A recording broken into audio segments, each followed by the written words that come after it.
May it please the court.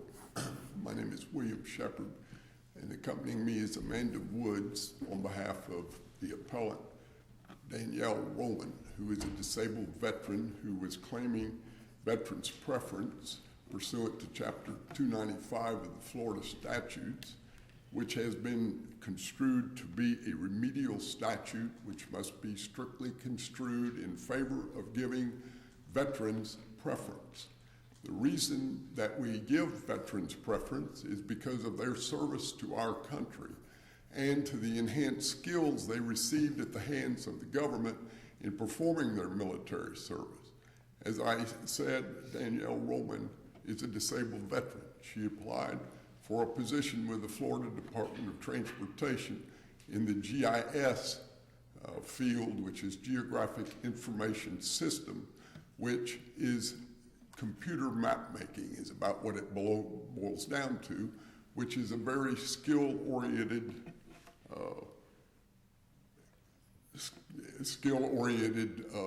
job. I think it probably is wise to hearken to the Supreme Court case that really sets the stage for these veterans preference cases. They're not frequent that they arrive in the court, but the law is pretty clear. Preference to a veteran must be a reality.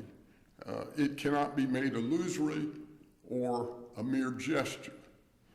And in this instance, the Florida Department of Transportation should be stopped from arguing anything other than the person hired, Mr. Branson, was more qualified than Danielle Roman. The DOT posted a job announcement and indicated that the job required several KSAs, knowledge, skill, and ability. And it also submitted some pre-questionnaire questions to be asked. And a pool of people applied, and out of that pool, 8 people were interviewed, including Ms. Roman. Mr. Branson was not qualified. He didn't have the KSAs. He didn't answer the questions correctly. After Ms. Roman was interviewed, she was selected from that pool to obtain the job. She did not get the job as it was reopened, and Mr. Branson then emerged as the top person.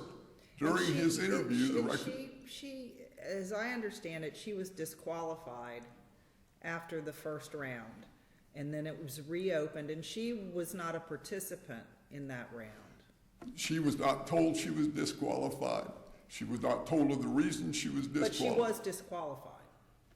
Well, that's what they say in retrospect. I say it's a pretext.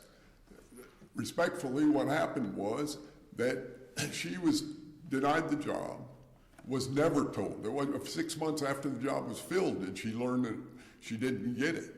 And that was through her persistence and repeated phone calls to find out, did I get the job?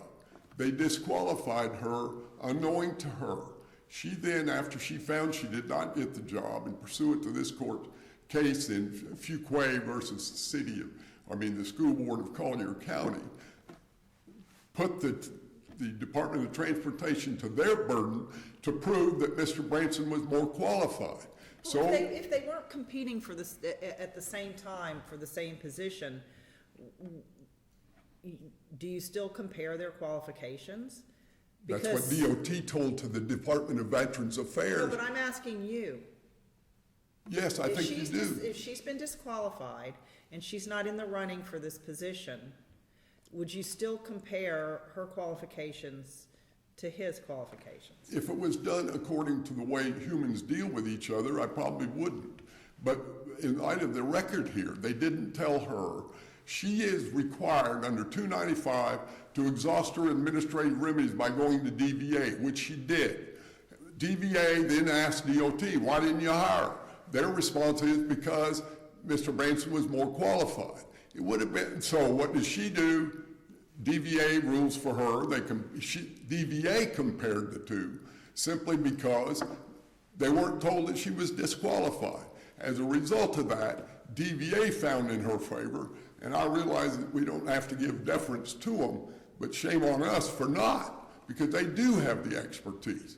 PERC doesn't have the expertise that DVA has, but by the same token, had the Department of Transportation been straight up with DVA, they would have said, this lady was disqualified, she's not a comparator.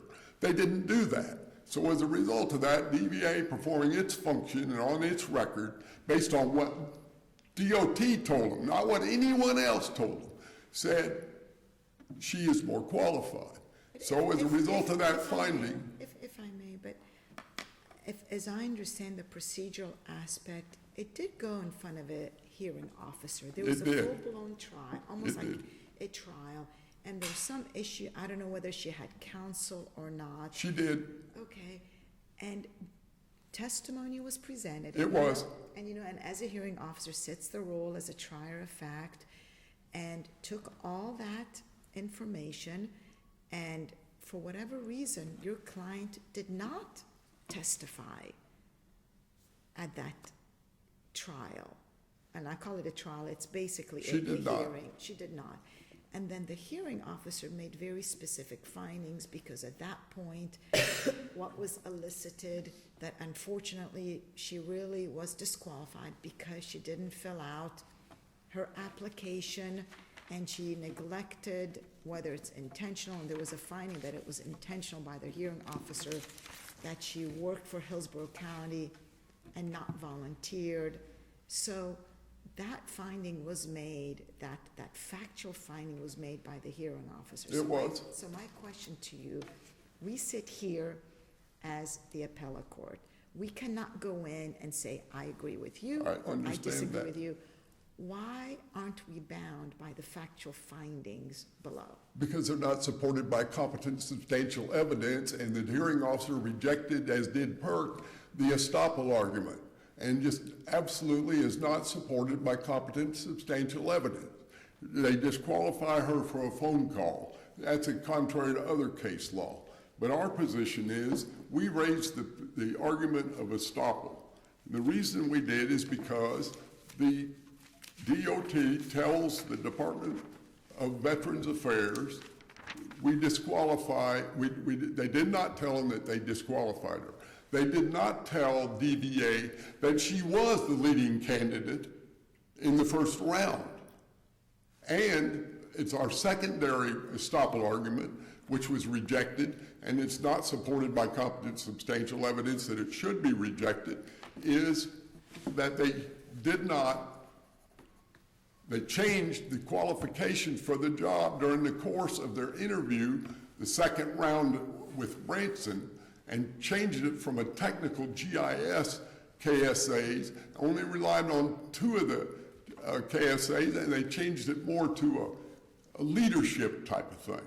Well, when they did that, they should have granted this veteran who reserves a preference. They should have given her an opportunity to come back and see if she could fill in the gaps of what her skills were on this paradigm shift, is what one of the witnesses described it. And it occurred during the course of the interview of Mr. Branson. But here's the real guts of this case. A citizen, a veteran, a disabled veteran, applies for a job, knows she has a preference. She doesn't get the job. She follows the law. She goes to DVA and said, I'm more qualified than the person that got the job. DVA then says to DOT, what's up here? They say, well, he's more qualified. They don't say to DVA, but she was more qualified in the first round. He didn't even make it to the interviews in the first round. They didn't tell him, oh, she was disqualified. So DVA rules in her favor. She then, being an educated veteran, says, I'm going to go to PERC. And she files with PERC. She hires a lawyer, wastes her money, only to find in the middle of the hearing she had been disqualified. Now, that's not the way to treat anybody. And that makes out estoppel. And they ought not to be rewarded by their conduct and by their not being straightforward with a requirement of a veteran to get veterans' preference. It is an illusory. You're not giving this veteran preference, and it's wrong. And I ask you to reverse PERC. Thank you. I reserve whatever time I have. Thank you. I'm from the first CCA. We don't know how to count up there, so they put a clock up here. They do, they have a light and everything. We like to be mysterious. Thank you. May it please the court, I'm Susan Schwartz on behalf of the Florida Department of Transportation. There's no dispute that Ms. Roman was entitled to a veteran's preference. She was our #1 qualified candidate after the first round of interviews. But preference is not the same as entitlement. Preference doesn't wave away any other misgivings or hiring criteria. When we're requiring persons applying to positions of trust, it's legitimate for us to require them to demonstrate honesty and integrity. That's not waived by virtue of their veteran status. The choice was not made between Ms. Roman and Mr. Branson, because by the time Mr. Branson was hired, Ms. Roman had been disqualified.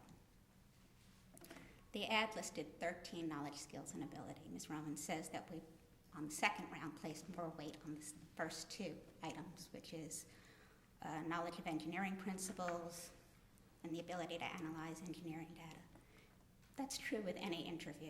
You have different candidates, they present different skills. If you have two people coming before you to be a law clerk, one might be editor of a bar review, and the other might have 5 years experience doing criminal. You're going to weigh them differently. But we weren't comparing the two. We had already disqualified Ms. Roman. She was not rejected for a lack of engineering background or a lack of leadership. So a second interview wouldn't have done her any good. She was rejected because she was found to be dishonest. Now, she said throughout the brief that it was an inadvertent omission. She didn't testify, we don't know that. We do know that during the interview process, one of the last questions was asked was, describe your experience with your last 2 supervisors. Instead of describing the experience she had with her supervisor only a month before at Hillsborough County, she said, I had a great experience with my last 2 supervisors. They're both listed on my resume from 3 years ago, 5 years ago. So she continued the lie throughout the interview process. And again, we're looking for a position of trust, somebody who can communicate and can be effective in the job. As to the estoppel argument, it was not raised at the hearing. The evidence that the department presented was not a surprise to Ms. Roman. A week before, we had given them a list of exhibits, we had given them the actual exhibits, and a list of witnesses, and the testimony that they were going to present. Nowhere in the hearing did Ms. Roman ask to exclude any of that evidence. The DVA findings. The DVA rule says that we are to present a statement justifying the hiring decision. When we put together a hiring package, we explain why we hired the person we did. We don't explain why we excluded other people. And Mr. McKinney testified that when he was approached by the Tampa hiring person and said, we need a package for DVA to go to the department's office in Tallahassee to then be presented to the DVA, Mr. McKinney was trying to explain the other reasons for not hiring her, and they said, nope, all we need is the package. So that's all that was delivered to Tallahassee, and that's all that went over to DVA. In the process of preparing for hearing, we learned more, and that was all presented to the hearing officer. The second reason for disqualifying her was she called Mr. McKinney and said, I understand a decision's been made, I understand it's in Tallahassee. He said, that's incorrect. She says, I think you're lying to me. Mr. McKinney was the person she would be directly reporting to, and he had misgivings about having somebody with that kind of an approach reporting directly for him. The department's decision was correct, and we ask that you affirm the commission's decision in this matter. Unless there's any other questions? Thank you. Thank you.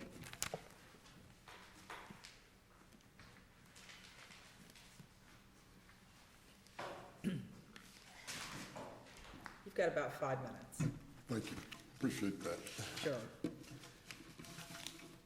These 2 disqualifiers that everybody kept secret for about 9 months until this disabled veteran was in the middle of exercising her rights, dealt with this phone call. And if you look at the record, and it's in the briefs and we've laid it out, in some detail the chronology. This is somewhat instructive. Ms. Roman starts calling to find out what's happening. And she'd been interviewed in January, and this goes on for a while, and she is told by someone, either Tallahassee or a human resources person, that the position had been filled. So she called the hiring person, McKenzie or McKinley or whatever his name was, and he testified that she was rude and abrupt and suggested that the information she had indicated he was lying. Well, that's sure what it sounded like to her. Here's a citizen trying to find out what's happened with this job I interviewed for in the past, and can't find out other than it's been filled, and then calls the guy that's supposed to be filling it. He said it hadn't been filled, and she probably should have picked up the phone and called the other people a liar. But somebody wasn't being straight with her, and they both were obligated to give her veterans preference. They were both, everybody involved worked for the state. Everybody involved is presumed to know about Florida statute, chapter 295, and the preference it is.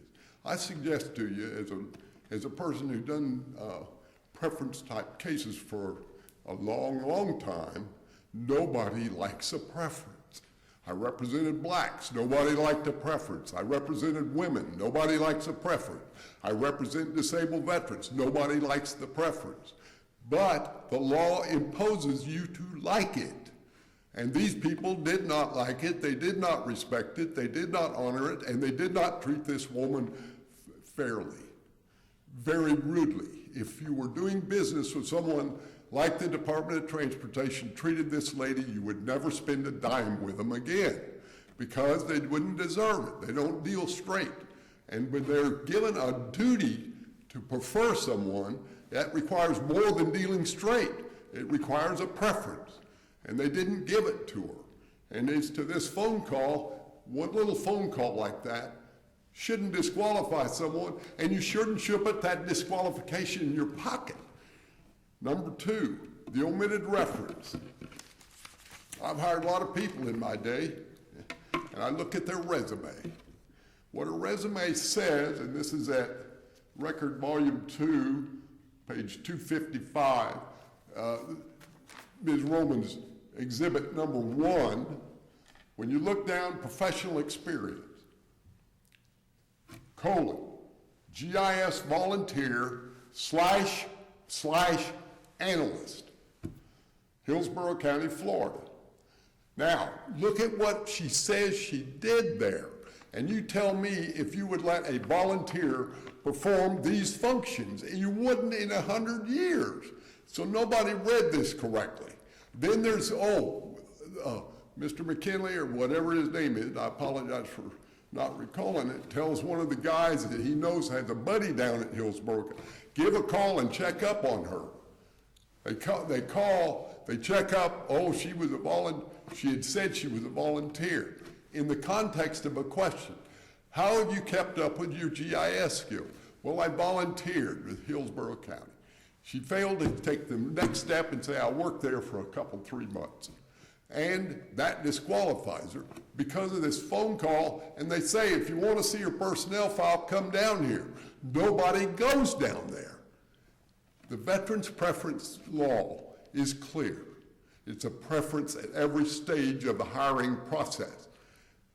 And I'm telling you, Ms. Roman did not get a preference at any stage whatsoever.